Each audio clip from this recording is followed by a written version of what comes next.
On this third Sunday of Easter, we are made to reflect on our experiences, how the risen Lord has come into our lives. How have we felt the presence of Jesus in various forms, events, and circumstances in life. We heard in the Gospel 3 times Jesus asked Peter, "Do you love me?" And 3 times Peter answered, "Yes, Lord, I love you." Then Jesus would say, "Feed my sheep, feed my lamb." Simon Peter may have felt unworthy of the Lord for his shortcoming, having denied Jesus 3 times. But Jesus still showed his love and mercy for him. He boasted his morale as Jesus demonstrated to Simon Peter that in spite of his unworthiness, our Lord Jesus still loves him.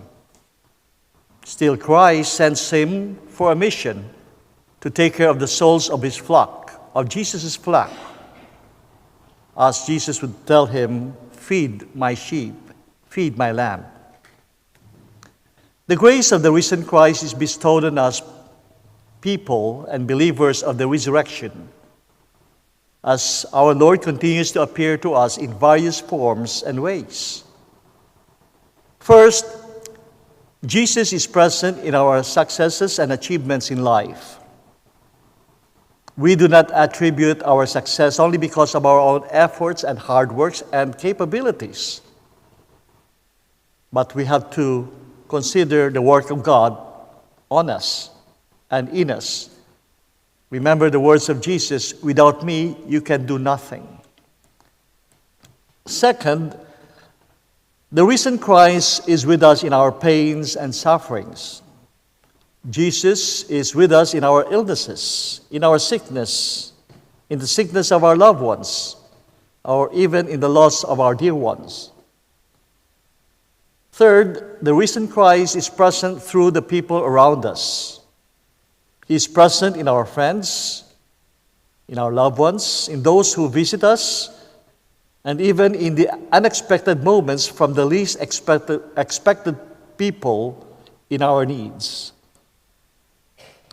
Fourth, the risen Christ is present in the Mass, in this liturgical celebration that we are having. He's present on the altar. He's present on the tabernacle. He's present in the Holy Scriptures, in His words. He's present in the Eucharist that we are receiving during Holy Communion. And His presence is acted upon by the priest acting sacramentally on His behalf. And He is present among us when He said, "Where 2 or 3 are gathered in my name, there I am in the midst of you."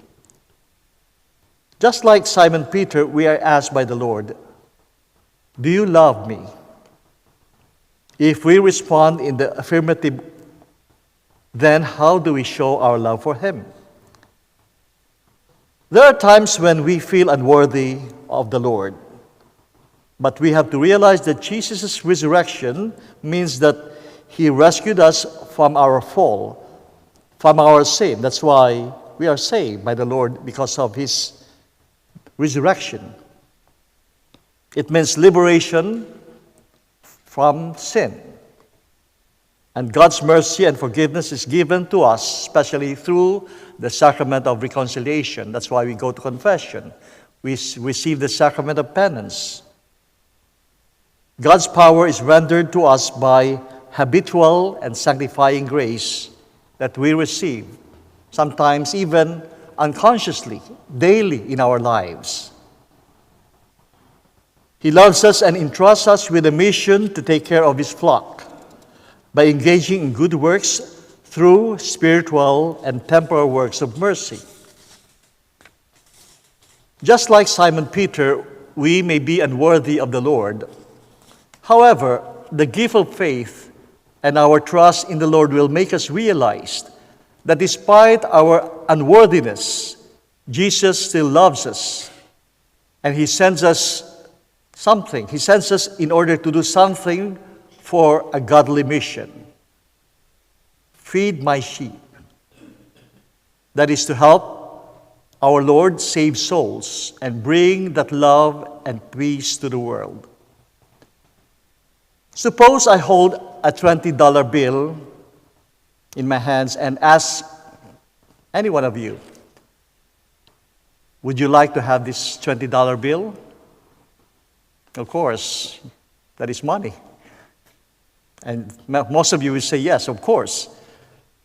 Now, I'm going to give this $20 bill to one of you, but first, let me crumple this $20 bill. So if I crumple it, now, this crumpled $20 bill, if I ask you, do you still like it? Do you still want it? And you say, yes, of course, that's still $20. Okay, so suppose I throw this on the ground, on the floor, and stomp my foot, crumpled it, make it dirty, and pick it up, and show it to you, and tell you, do you still want it? Of course, you say yes, of course. And of course, you need it. Why? Because the bill had not decreased in value. It is still worth $20. Many times in our lives, we feel crumpled and ground into the dirt by the decisions we make and the circumstances that come our way. We feel as though we are worthless. We feel unworthy because of our faults and failures. However, no matter what has happened to us because of this fault and failures and because of our shortcomings before God, before others, in the eyes of God, we may be sinful, but we have to realize that in the eyes of God, we are still beautiful. As long as we are repentant, as long as we trust in the Lord, and we believe that His mercy and forgiveness is given to us. The worth of our lives comes not in what we do, but from Him to whom we belong. We belong to God as we attach ourselves to Jesus, so that the resurrected Christ continues to appear to us with His message of mercy, with His message of love and forgiveness. He challenges us to show our love for Him.